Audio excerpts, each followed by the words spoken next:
शेवगाव इथल्या शेतजमिनीत अफूच्या झाडांची बेकायदेशीर लागवड, शेत मालकाविरुद्ध गुन्हा दाखल, 11.5 लाखाचा मुद्देमाल जप्त, आरोपीला अटक.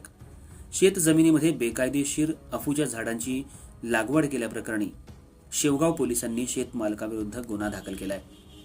शेवगाव इथले शेतमालक गणेश नवनाथ घोरतळे यांच्या मालकीच्या गट नंबर 451 मध्ये शेतजमिनीत अफूच्या झाडांची बेकायदेशीररित्या लागवड केल्याची माहिती शेवगाव पोलिसांना गुप्त खबऱ्यामार्फत मिळाली.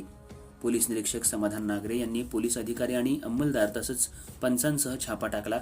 यावेळी शेतजमिनीमध्ये 4 गुंठ्यात लावलेल्या शेतजमिनीत लहान मोठी 953 अफूची झाडं पोलिसांना मिळून आली.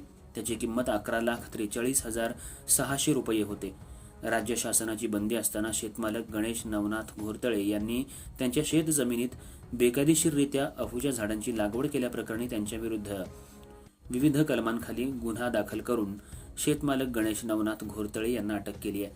शेवगाव पोलिसांनी सर्व मुद्देमाल जप्त केलाय. या गुन्ह्याचा अधिक तपास सहाय्यक पोलीस निरीक्षक धरमसिंग सुंदरडे करत आहेत. अर्थराज्य न्यूज मराठीसाठी जिल्हा प्रतिनिधी ज्येष्ठ पत्रकार अविनाश देशमुख, शेवगाव.